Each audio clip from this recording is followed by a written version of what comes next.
Temas económicos en nuestra pantalla. ¿Cómo le va? Bienvenido. Vamos a reseñar decisiones que toman nuestros gobernantes en épocas de pandemia. Fíjense el primer titular. Alberto Fernández ha asumido esta decisión como una decisión gubernamental de alcance nacional. Regulación de la carne. Y el desempleo en Colombia va cuesta arriba. También Naciones Unidas se pronunció, emitió un documento que habla de cómo será la nueva economía post-pandemia. Ya le vamos a contar más detalles sobre ese documento.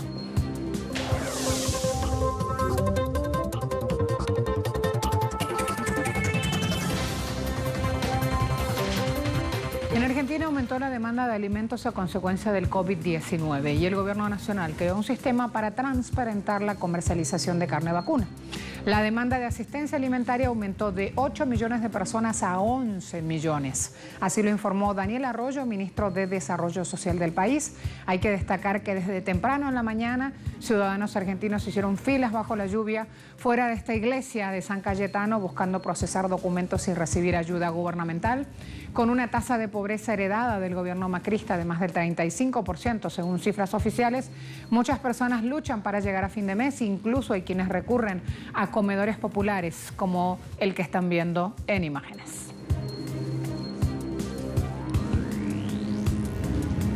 Además, el gobierno argentino, mediante el Ministerio de Desarrollo Productivo, intervino el mercado de carne vacuna para evitar la usura de los precios ante los aumentos de los últimos días y la disputa entre frigoríficos y curtiembres, disputa que amenazaba con más alzas.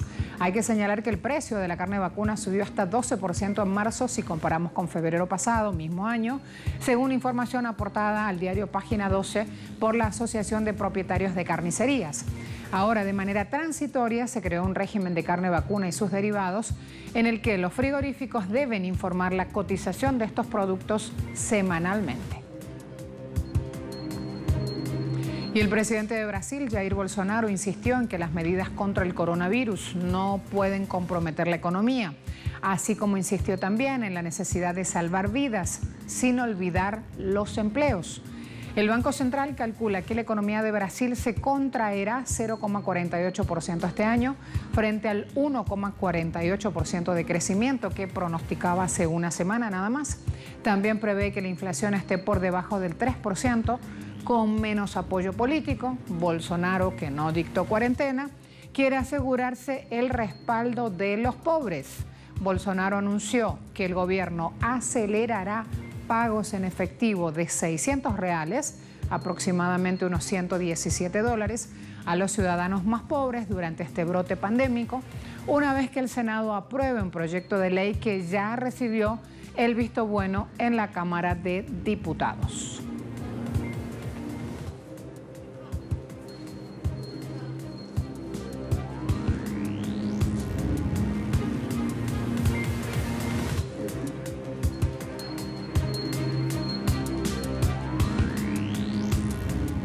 Vamos ahora a ver otros espacios geográficos, en este caso una medida que ha tomado un gran país, hablo de la densidad demográfica, caso India. Allí algunos gobiernos estatales han comenzado a distribuir ayuda alimentaria y dinero a los trabajadores migrantes que están varados después de una cuarentena indicada por el gobierno. El martes en Hyderabad se distribuía arroz entre los trabajadores migrantes y se les daba $7 a cada uno. El cierre de 21 días de India ha mantenido a 1.300 millones de personas en sus hogares. 1.300, que solo pueden salir para hacer diligencias esenciales como comprar, abastecerse en los mercados o en una farmacia. Este es el segundo país que más población tiene a nivel mundial.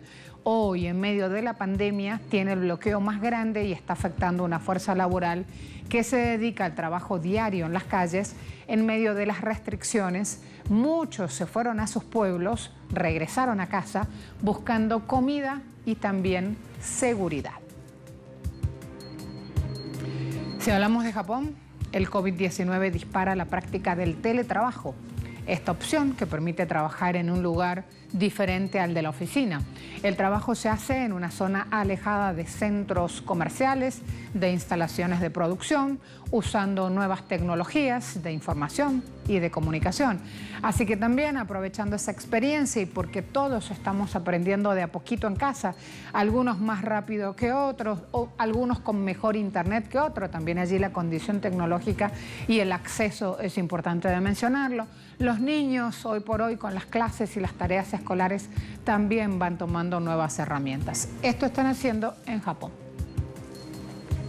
Con la pandemia por COVID-19, muchas empresas y empleados han descubierto el teletrabajo, esta forma de laborar a distancia en conexión con el centro de trabajo, pero fuera de sus oficinas o instalaciones. Es así como en Japón el coronavirus ha disparado la práctica de este método. Un ejemplo de ello es el caso de Yuki Sato, de 35 años de edad, quien decidió trabajar en casa desde febrero pasado, por temor a la pandemia. Fue una revelación para este agente comercial de la nueva empresa Tokyo Fitbit, que ofrece servicios contra el fraude digital.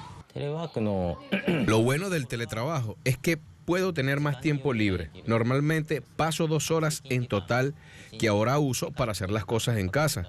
Eso me gusta mucho. Por otro lado, no puedo dar ayuda a los colegas de inmediato. Eso es algo negativo. Este joven padre de 2 niños ha indicado que esa experiencia cambió totalmente la imagen que tenía del teletrabajo. Ha improvisado su oficina en una pieza del pequeño apartamento familiar. El tiempo que ahorro haciendo teletrabajo lo paso con mis hijos. Tengo más tiempo libre por la mañana, así que puedo llevarlos a la guardería. También tengo más tiempo para jugar con mis hijos en casa y ayudar a mi esposa para que tenga más tiempo para ella. Eso es algo muy bueno. El gobierno de Japón durante años ha estado tratando de alentar a las empresas a implementar patrones de trabajo flexibles, con la esperanza de que los horarios de oficina menos exigentes ayuden a las mujeres a volver al trabajo y erradicar también así el conocido karoshi, muerte por exceso de trabajo. Sin embargo, la absorción ha sido lenta. Una encuesta publicada el año pasado encontró que alrededor del 19% de las empresas ofrecían una opción de teletrabajo, pero solo el 8,5% de los empleados encuestados lo habían probado. En Japón, las personas tienden a ser juzgadas visualmente si la persona está trabajando duro mientras trabaja en el teletrabajo. Realmente no puedes ver visualmente, incluso si la persona está trabajando duro. Sin superar esta impresión, el teletrabajo no será ampliamente aceptado. Los expertos dicen que parte del desafío es el estigma social asociado a desviarse del asalariado en un país como Japón, ya que los japoneses todavía tienen la imagen de que el teletrabajo no es un trabajo real, porque no estás físicamente en la oficina. En definitiva, lo cierto del caso es que el COVID-19 llegará a su fin, pero no la experiencia generada con el teletrabajo, que con la incorporación del 5G marcará una nueva era en las relaciones laborales y las tareas en las empresas que se sumen a esta evolución.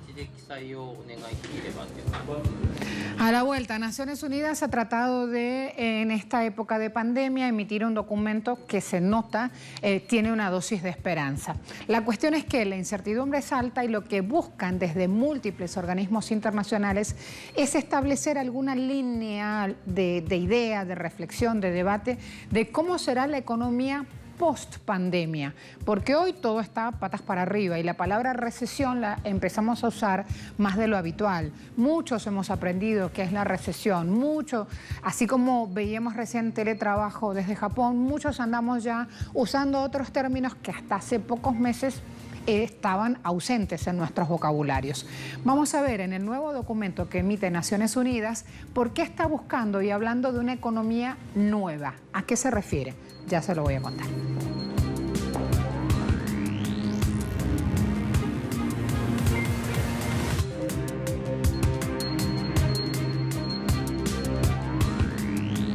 Hassan Rouhani dijo este miércoles que Estados Unidos había perdido una oportunidad histórica de disculparse con el pueblo de Irán y de echar atrás las injustas sanciones que recrudecieron incluso en los últimos años desde Estados Unidos contra la República Islámica.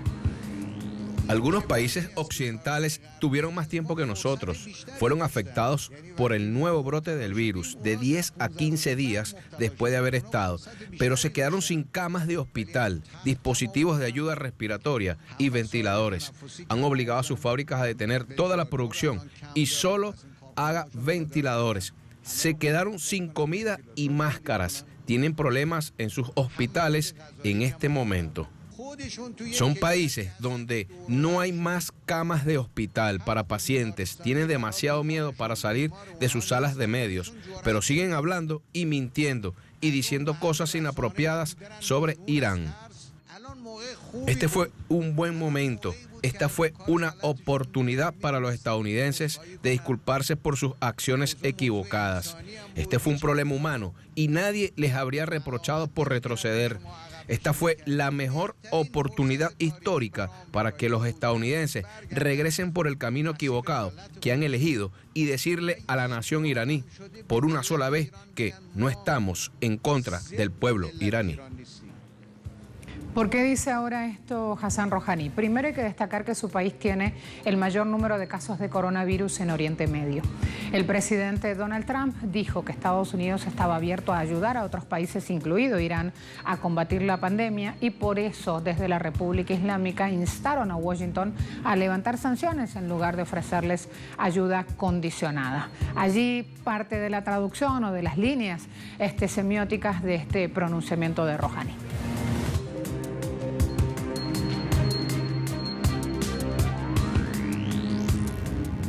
A lo largo de la historia, Estados Unidos le ha impuesto a Irán sendas sanciones económicas bajo la excusa de obligar a la República Islámica a detener el enriquecimiento de uranio.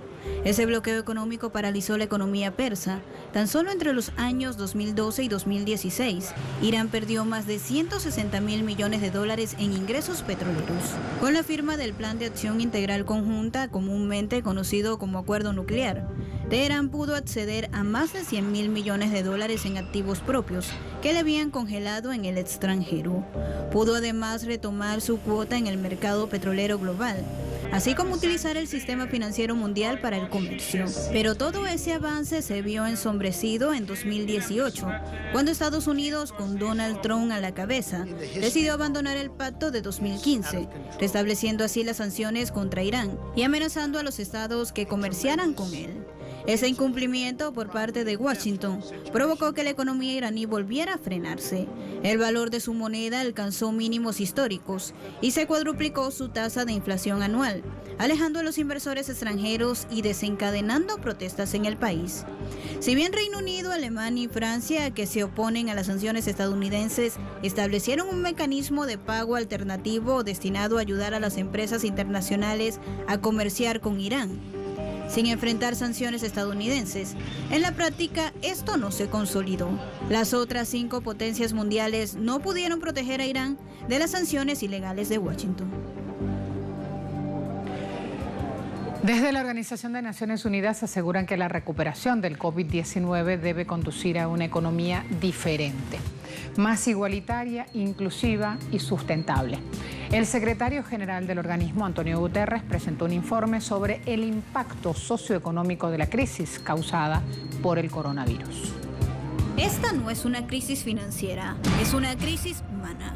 Así lo destacó el secretario general de las Naciones Unidas al referirse a los efectos socioeconómicos del coronavirus, añadiendo que se trata de la mayor debacle observada desde la Segunda Guerra Mundial.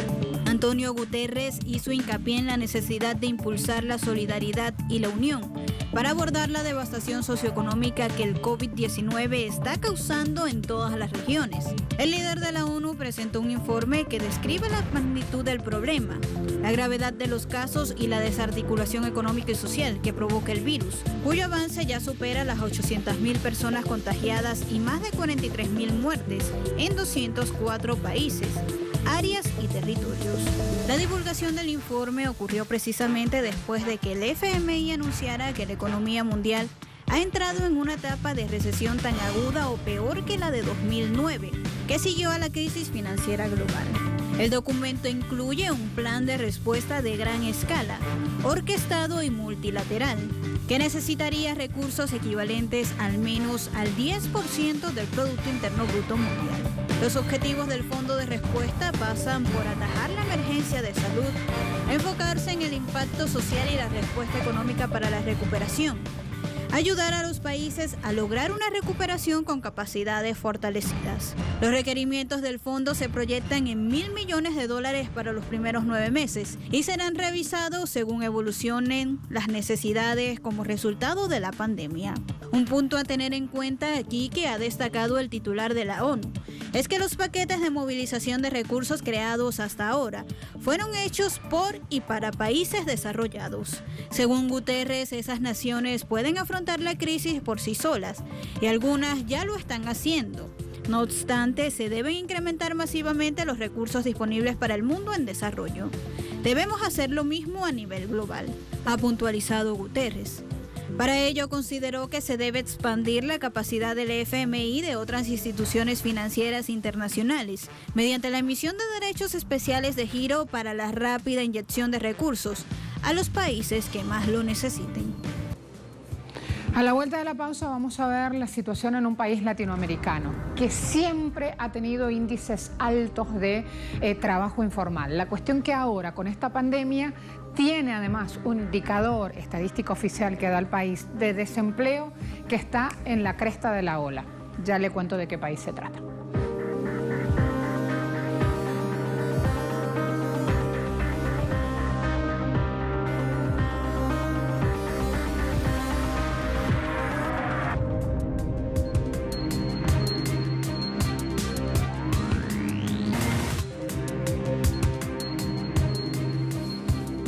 En Colombia se dio a conocer el dato de desempleo correspondiente al mes de febrero de este año. De acuerdo al DANE, que es el Departamento Administrativo Nacional de Estadística, el desempleo tuvo un aumento de 40 puntos básicos si comparamos con el mismo mes del año 2019, que fue de 11,8%. Así entonces, parado este indicador en 12,2%, si llevamos ese número a un total de ciudadanos, tenemos 3 millones de personas que están desempleadas. 101.000 más si lo comparamos con el mismo periodo del año anterior. De acuerdo al director del DANE, mientras en los hombres el desempleo se ubicó en 9%, en las mujeres el número se paró en 16,5%. O sea que además de cobrar menos, las mujeres son las que están sufriendo en este momento un mayor impacto en cuanto al desempleo. Repito, esto es trabajo formal y son números oficiales.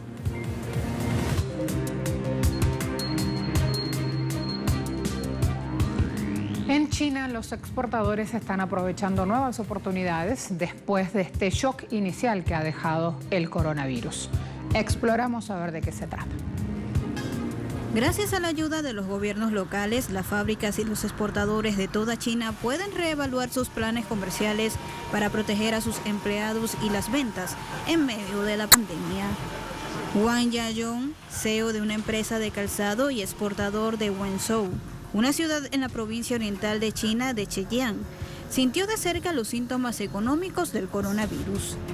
Si bien la compañía de Wang ha exportado anualmente alrededor del 90% de sus productos a países como Rusia, Corea del Sur y Australia, cuando estalló la enfermedad en estos países, alrededor del 30% de sus pedidos fueron cancelados y otro 20% se retrasó, una situación que lo llevó a apagar la mitad de las máquinas en su fábrica. La pérdida de capital causada por las cancelaciones y demoras alcanzó alrededor de $1,41 millones. Lo primero que hago todas las mañanas es verificar el desarrollo de la pandemia en los países con los que tenemos relaciones comerciales. Me pregunto, ¿cómo irá la situación allí? Es lo primero que hago en la mañana. Tengo tantos trabajadores. ¿Cómo van a vivir si no hay órdenes?